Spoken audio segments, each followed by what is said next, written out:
আমার একার না, তোমারও এই দেশ। তোমাকে আমরা দেশ থেকে বাইর করার কথা বলতেছি না। তুমি এই দেশের সন্তান, আমি এই দেশের সন্তান। তুমি আমার বহু কষ্ট দিছো, আমি তো অনেক কষ্ট দেবো না। আমরা একযোগে যত তাড়াতাড়ি পারি এটা একটা সুন্দর দেশ বানাবো। এই করতে আসতে হবে তো আমাদেরকে, বোঝাপড়াতে আসতে হবে। সেই বোঝাপড়াটা তোমাদের থেকে শুরু হতে হবে। সরকারি পর্যায়ে বোঝাপড়া হয় না।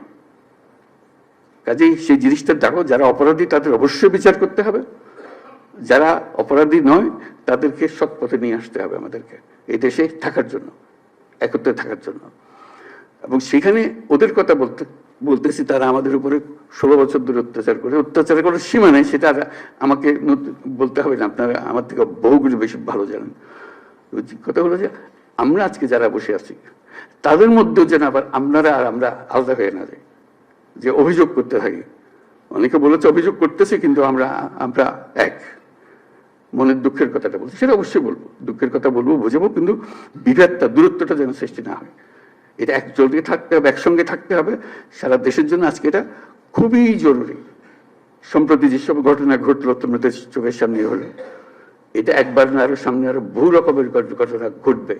কারণ ওরা তো ছাড়তেছে না তাদের, যে তাদেরকে তাড়িয়ে দিয়েছো, তারা বলতেছে আমরা সহজে মেনে নেব না। তারা সহজে মেনে নেবেন, আমরা তাদের সহজ মানাতে হবে আমাদেরকে। এই জায়গার থেকে সরে গেলে হবে না। তোমরা একবার জয় করে পুরো বাংলাদেশ নতুন বাংলাদেশ করে ফেলেছো।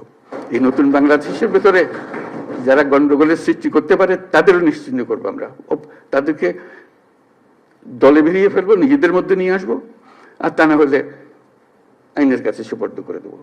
এটা ছাড়া আমাদের কোনো গতি নেই। তাহলে আমরা নতুন বাংলাদেশ তাড়াতাড়ি গড়ে তুলতে পারবো। এটার জন্য আমরা পারি।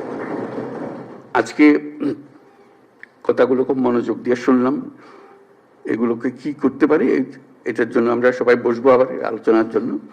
আলোচনা করলেই যে সমাধান হয়ে যাবে তা না, এগুলো সরকারের তরফ থেকে যে সমস্ত কাজ, এটা বড় ধীর গতিতে চলে। এটা আজকের বিষয় না, আজকে আরো ঢিলা হয়ে গেছে।